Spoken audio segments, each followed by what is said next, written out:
coefficient of correlation or correlation coefficient. Pearson method.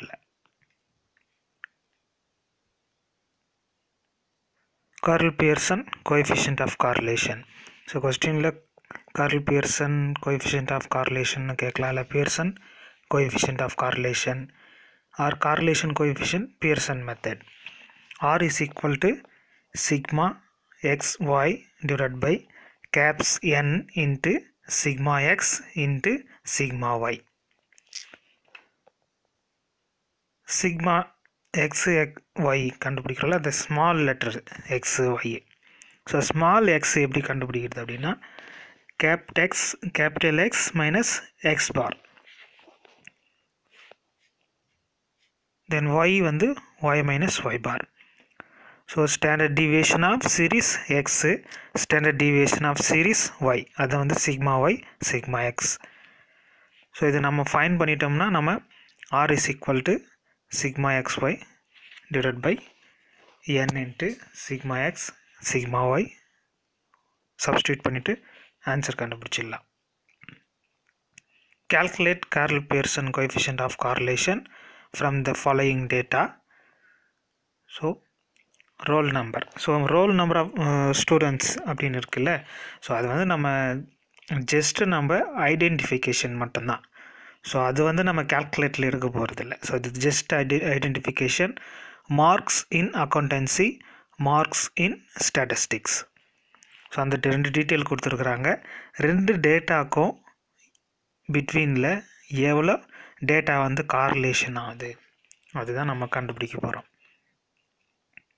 Solution. So அக்கௌண்டன்சியை வந்து எக்ஸ்ன்னு எடுக்கிறேன், ஸ்டாட்டிஸ்டிக்ஸை வந்து ஒய்ன்னு எடுக்க போகிறேன் டேபிளில். ஸோ இதுதான் ஃபார்முலா. இந்த ஃபார்முலாவுக்கு தேவையானது இதுதான் நமக்கு ஃபார்முலா. ஸோ அதை எழுதிட்டோம். ஸோ டேபிளில் ஃபர்ஸ்ட் ஒன் ரோல் நம்பர், தென் எக்ஸு. அக்கௌண்டன்சி தானே ஸ்டாட்டிஸ்டிக்ஸ், அக்கௌண்டன்சி எக்ஸ்ன்னு எடுத்திருக்கேன், ஸ்டாட்டிஸ்டிக்ஸு ஒய்ன்னு எடுத்திருக்கேன். தேர்ஃபோர் ஸ்மால் எக்ஸ் வேணும்ல, அந்த ஃபார்முலாவில் small x. So small X is equal to X minus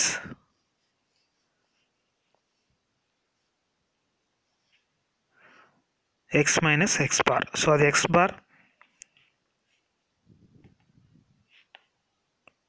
then X square நமக்கு ஃபார்முலாவில் தேவைப்படுது.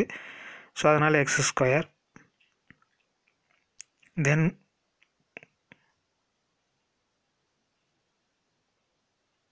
y, தென் ஸ்மால் ஒய்க்கு அப்புறம் ஸ்மால் ஒய் ஸ்கொயர், தென் எக்ஸ் ஒய். இது சிக்மா எக்ஸ் சிக்மா ஒய் இருக்குல்ல, ஸோ அதை கண்டுபிடிக்கிறதுக்கு எக்ஸ் ஸ்கொயர் நமக்கு தேவைப்படுது. ஸோ ஒய் ஸ்கொயரும் அதுக்கு தான் தேவைப்படுது. ஸோ கொடுத்துருக்குற டேட்டா, ஸோ டேட்டாவை நம்ம அந்த ரோல் நம்பர்லாம் நீங்கள் எழுதினாலும் ஒன்றும் பிரச்சனை இல்லை, எழுதலாம் ஒன்றும் பிரச்சனை கிடையாது.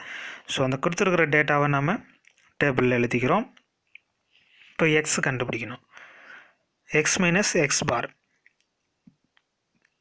எக்ஸ் பார் இஸ் எக்ஸ் பார்னா மீன்.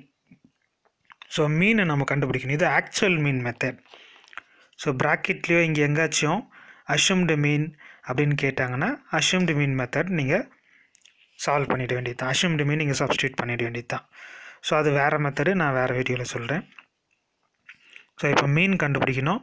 எக்ஸில் இருக்கிற டேட்டா எல்லாத்தையுமே நம்ம ஆட் பண்ணுறோம். ஆட் பண்ணிவிட்டு 5ஆல் டிவைட் பண்ணோம்னா மீன் கிடச்சிரும். ஸோ ஆட் பண்ணோம்னா 170 sigma x. X bar is equal to sigma x by என்னன்னு சொல்லுவோம்ல, அது n வந்து 5. So x bar is equal to sigma x divide by n. So 170 by 5 is 35. So x பாரோட value நமக்கு தெரிஞ்சிச்சு 34. ஸோ 34 நாங்கள் substitute பண்ணுறோம், எக்ஸ் மைனஸ் 34. ஸோ இப்போது எக்ஸோட வேல்யூ 48 ஃபஸ்ட் ஒனில். ஸோ ஃபஸ்ட் ஒன் 48ல் இருக்குது.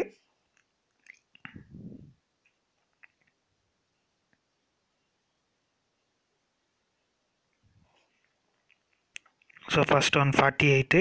So 48 minus 34. ஸோ ஆன்சர் வந்து 14 வருது. ஸோ அடுத்து 35 minus 34, தென் 1, தென் அடுத்தது மைனஸ் வேல்யூ. அடுத்து 23 minus 34 minus 11. 47 minus 34 is 13. So இப்போ எக்ஸ் நமக்கு கிடச்சிச்சு. ஸோ இப்போ x², இந்த எக்ஸ் வந்து நம்ம கடைசியாக xy இங்கே மல்டிப்ளை பண்ணுறோம்ல, ஸோ அதுக்கு தேவைப்படும். தென் எக்ஸ் நமக்கு தனியாக தேவைப்பட போகிறதில்ல, எக்ஸ் இன்ட்டு ஒய் நம்ம மல்டிப்ளை பண்ணுறோம்ல, அதுக்கு மட்டும் தான் எக்ஸும் ஒய்யும் தேவை. So sigma X is equal to 0 நம்ம அதுக்கு கண்டுபிடிக்க போகிறதில்ல, ஸோ அது 0 வந்துடுச்சு. தென் x², இங்கே இருக்கிற வேல்யூஸை ஸ்கொயர் பண்ண போகிறோம். ஸோ 14 ஸ்கொயர் பண்ணுறோம்.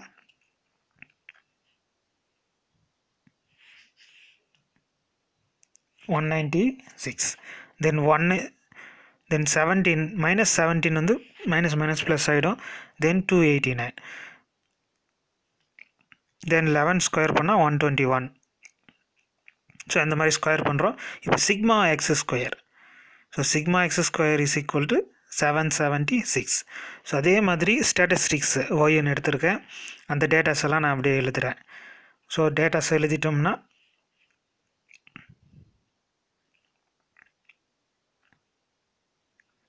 So sigma caps y 171. So அந்த இங்கே சப்ஸ்டியூட் பண்ணோம்னா ஒய் பார் நமக்கு கிடைச்சிரும். ஏன்னா அடுத்து ஸ்மால் ஒய் கண்டுபிடிக்கணும்ல, அந்த இடத்துக்கு நமக்கு அந்த வேல்யூ தெரியணும். ஸோ 35. ஸோ அந்த வேல்யூவை நாங்கள் சப்ஸ்டியூட் பண்ணுறேன். ஸோ சப்ஸ்டியூட் பண்ணிவிட்டு கழிச்சோம்னா 10 வரும். இங்கே 45 இருக்குல்ல, 45 minus 35, that is plus 10. அடுத்து 20 minus 35, 15 minus 15. then அடுத்து 5, then 10, then 10, then y². So இது நம்ம ஆட் பண்ணோம்னா 0 தான் வரும். ஸோ அது நமக்கு தேவையும் இல்லை. y², இது ஸ்கொயர் பண்ணோம்னா 10 ஸ்கொயர் பண்ணோம்னா 100. ஸோ 100, 15 ஸ்கொயர் பண்ணால் 225, then 25, then 100. ஸோ நம்ம ஆட் பண்ணோம்னா sigma y² is equal to 550. So அடுத்து xy. ஸோ xy மல்டிப்ளை பண்ணும்போது கொஞ்சம் கேர்ஃபுல்லாக மல்டிப்ளை பண்ணணும்.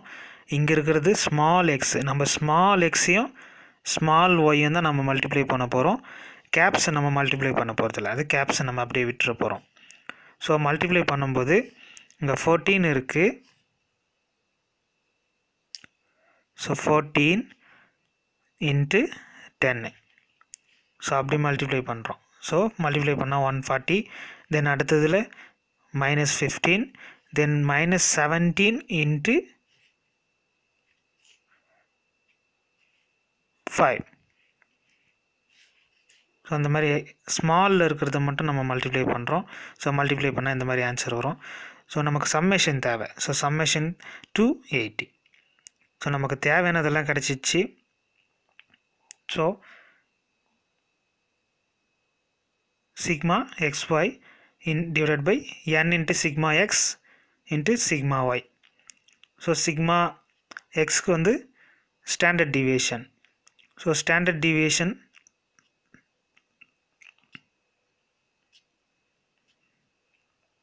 So sigma xy. So sigma xy வந்து இங்கே பாருங்கள், பேக்கில் நம்ம சிக்மா xy கண்டுபிடிச்சிருக்கோம். சிக்மா xy வந்து 280.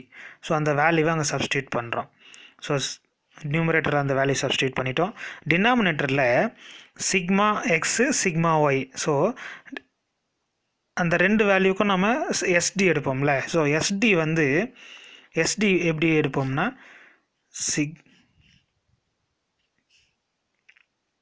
Root of sigma small x square by என்னன்னு எழுது, அதுதான் formula. So into sigma root of வரும், y² பை என்னன்னு வரும். ஸோ அது ரூட் வந்துச்சுன்னா எப்படி வரும், root of sigma x² by whole divided by n. இங்கே பக்கத்தில் இன்ட்டு என்ன வந்துடும், சிக்மா ஸ்மால் y² வந்துடும். ஸோ ஆல்ரெடி இங்கே ஒரு n வெளியே இருக்குல்ல, இந்த ஃபார்முலாவில் பாருங்கள், ஆல்ரெடி ஒரு n வெளியே இருக்குது. ஸோ இது உள்ளே இருக்கிற சிக்மா எக்ஸு சிக்மா ஒய்யை நான் இந்த மாதிரி எழுதலாம். ஸோ அப்படி எழுதும்போது என்னும் கேன்சல் ஆகிடுமா. ஸோ n கேன்சல் ஆகிடுச்சுன்னா ரிமைனிங் இருக்கிறது root of sigma x² into sigma y square. So இதுதான் இருக்குது. ஸோ சிக்மா எக்ஸ் ஸ்கொயர் நம்ம என்ன கண்டுபிடிச்சிருக்கிறோமோ அதை இங்கே சப்ஸ்டியூட் பண்ணோம் 776. சிக்மா ஒய் ஸ்கொயர் வந்து 550. ஸோ அந்த வேல்யூ சப்ஸ்டியூட் பண்ணுறோம். மல்டிப்ளை பண்ணிவிட்டு ரூட் எடுத்தோம்னா 653.29. ஸோ நம்ம டிவைட் பண்ணோம்னா கடைசியாக நமக்கு r is equal to 0.429. So இதுதான் வந்து பியர்சன் கோஎஃபிஷியன்ட் ஆஃப் correlation.